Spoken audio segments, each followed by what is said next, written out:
बिस्मिल्लाहिर्रहमानिर्रहीम। आज हम क्लास फर्स्ट ईयर के फिजिक्स के चैप्टर 3 का नेक्स्ट टॉपिक पढ़ेंगे जो कि है collision. An event during which particles come close to each other and interact by means of forces called collision. Collision हमें पता है कोई भी टक्कर जो लगे उसको कोलिजन कहते हैं, दो चीज़ों की टक्कर। तो कोई भी पार्टिकल्स जो एक दूसरे के नज़दीक आ रहे हैं और इंटरैक्ट कर रहे हैं बाय मीन ऑफ फोर्सेस, तो उसे हम कोलिजन कहेंगे। अब इस डेफिनेशन में इंपॉर्टेंट बात यह है बाय मीन ऑफ फोर्सेस। टक्कर लगने के लिए क्या है कि दो चीजें आपस में करीब आए और वो एक दूसरे को टच हो, लेकिन इधर हम क्या पढ़ रहे हैं कि वो इंटरैक्ट कर रही हैं बाय मीन ऑफ फोर्सेस। उनका टच होना तो एक कंडीशन है, लेकिन टच ना होने पर भी कोलिजन पॉसिबल है। इसलिए डेफिनेशन की वर्डिंग को एज इट इज यूज करना जरूरी है। The forces due to the collision are assumed to be larger than any external forces present. कह रहे हैं कि कोलिजन जिस फोर्स की वजह से हो रही है वो फोर्स बाकी सारी एक्सटर्नल फोर्सेस की निस्बत लार्जर होगी। For example collision of snooker balls जो हैं वो आपस में कोलाइड करती हैं। Collision of balls, simple balls की भी कोलिजन पॉसिबल है। Interaction between protons and nuclei, जो पहली तो एग्जांपल्स हैं वो तो ये हैं कि दो चीज़ें आपस में टच होकर इंटरेक्ट करें, but the third one is कि चीज़ें बिना टच हुए भी इंटरेक्शन उनमें हो सकती है, कोलिजन पॉसिबल है। For collision to occur the colliding object must not necessarily touch, उनका टच होना जरूरी नहीं है। For example consider the collision of a proton with the nucleus of the helium atom.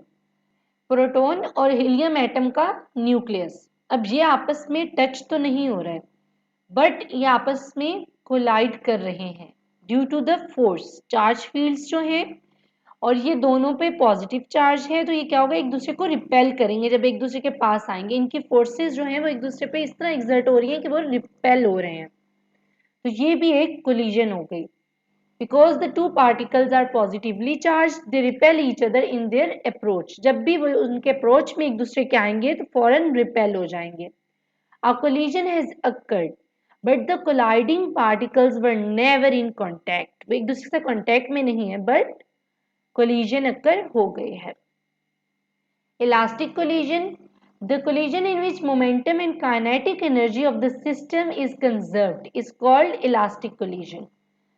हमारे पास इस तरह की कोलिजन जिसमें हमारा momentum, final momentum equal to initial momentum रहे, और इसी तरह kinetic energy in the start of the phenomena, in the start of the practical जो थी, at the end of the practical भी वही रहे। ये हम क्या कह रहे हैं कि हमारे पास मोमेंटम और काइनेटिक एनर्जी सिस्टम की कंजर्व्ड है।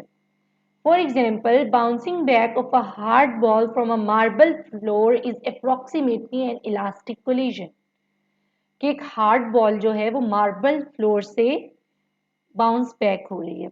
अगर फ्लोर मार्बल ना रखा जाए तो हमारे पास मोमेंटम या काइनेटिक एनर्जी कंजर्व नहीं रहेगी, और हमारे पास इलास्टिक कोलिजन का अक्कर होना बहुत ही कम चांसेस होते हैं, नियरली इम्पॉसिबल है, can not be possible. Inelastic collision क्या है हमारे पास, the collision in which only momentum of the system is conserved, final momentum equal to initial momentum रह रहा है, but the kinetic energy of the system is not conserved, वो change हो रही है ड्यूरिंग द कोलिजन।